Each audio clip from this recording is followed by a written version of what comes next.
Hey everyone, welcome to this presentation.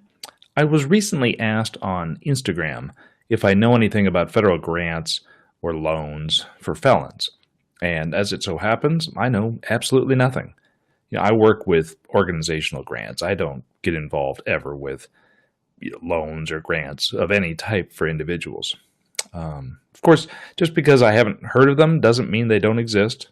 My gut tells me this area has huge potential for scam artists looking to defraud people, who are in a difficult or vulnerable position. But the question intrigued me, though, so I decided to do a little research. Join me, won't you? If you don't have time to sit through the whole presentation, here's what I discovered.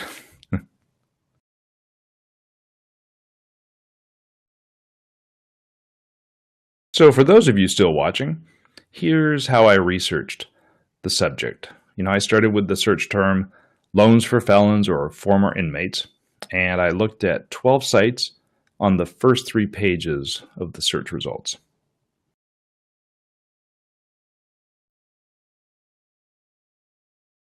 And what I found will shock you. Actually, it probably won't.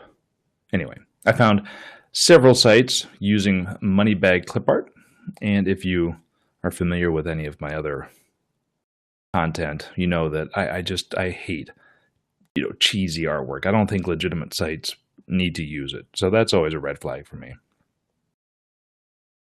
Almost all of the 12 sites that I've visited claim that the government makes grants to felons, but after digging a little deeper, they're actually describing grant programs for organizations that operate like reentry, job training, and mentoring programs for people who are transitioning back to society. That's not actual cash to former inmates.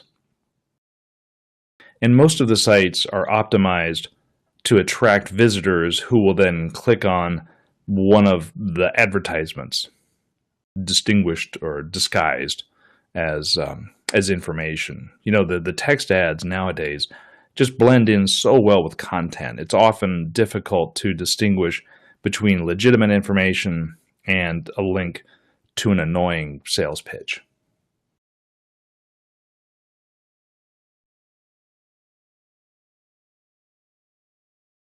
One site makes this claim without any evidence to support it. No literature citation, no news reference, no links to federal or state websites. If you're going to make a claim, you should be able to back it up. I mean, if this claim was actually true, it doesn't do the reader any good without links to sites for more information. I mean, why would you tell someone this if you can't help them get to a point where they can use the information? So, beware of claims that can't be backed up.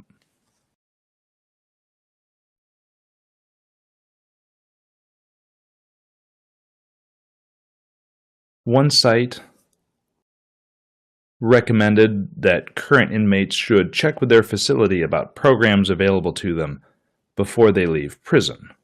That's actually a fairly decent suggestion, but the problem is most inmates don't have access to the internet, and unless they have a friend or a family member doing the online research for them, they'll never see this particular suggestion. 2 sites encouraged people to visit grants.gov and to fill out application packages associated with each grant opportunity they find.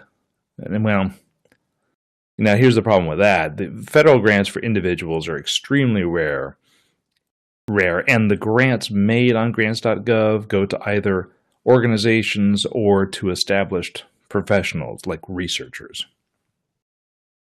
And 3 sites suggested visiting the U.S. Department of Labor, the Employment and Training Administration, for grants. Again, the problem is that agency doesn't make grants to individuals. I've worked with ETA grants. They go to states, counties, cities, and some nonprofits for programs that help inmates after they're released from prison. There aren't any direct cash grants to the individuals.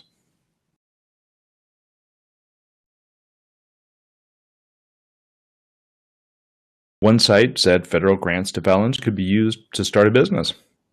They even provided a ton of links to federal agencies, and frankly, it looked really impressive. But the site failed to mention that all the agencies they listed only provide grants to organizations and local governments. And just as a side note, it's been shown time and time again that grants to start a business do not exist. PolitiFact gave it 4 Pinocchios or pants on fire or whatever the hell rating system they use. And I made a video on YouTube presenting, facts to expose the myth of federal grants to start a business. They just don't exist. Only, excuse me, only one site that I visited actually suggested don't use grants.gov and don't look to other federal websites for grants, which was refreshingly honest.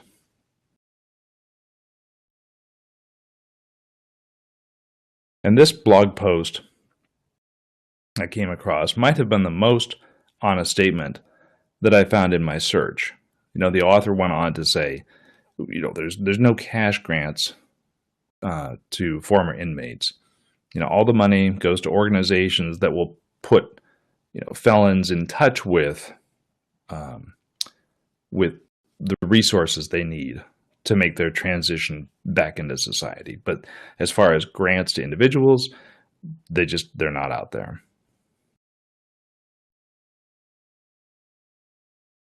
So, in conclusion, not everything in my search was bad. Nearly all the websites that I visited provided some good advice. Their information on grants and loans was either inaccurate or misleading, but that shouldn't discount the other resources they provided.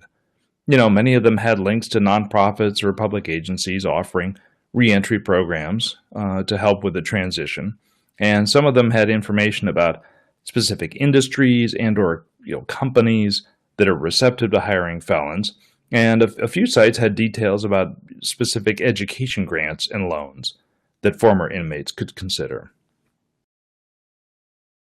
I didn't find anything resembling a scam. None of the sites I visited were offering anything for sale. I believe the site owners had good intentions, but are just slightly misinformed about grants and loans, which is understandable. A lot of information people have on grants comes through word of mouth, and the information gets changed or distorted from one person to the next. It's kind of like that old telephone game that we used to play in elementary school. The first person hears the ball is red, and by the time it gets around to the 20th or 25th kid, the message is kazoos make funny noises. And you'll notice I didn't provide links to any of the sites that I visited. If you use the same search term that I use, you'll come across those sites. I wasn't looking to call anyone out with this video. Like I said, there was a lot of decent information out there, and I don't want to shame anyone because a small portion of their information was, inaccurate or, misleading. Had I found some scams or really fraudulent information, I'd have no problem revealing the sites and warning people to stay away.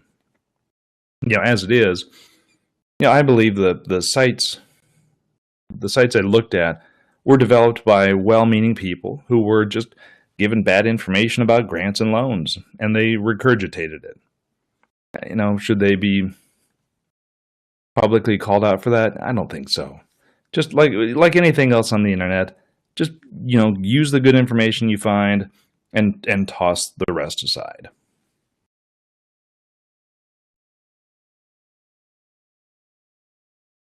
So if you're recently out of prison, or if you have a loved one being released soon, the best places to start looking for assistance would be either your city or county Department of Human Assistance. Some counties have different names for that department. It's the one that handles housing assistance, welfare, Medicaid, or Medi-Cal if you're in California, disability, and whatnot. Nonprofit organizations are good, ones that specialize in social services. And local churches always have a lot of information to help people.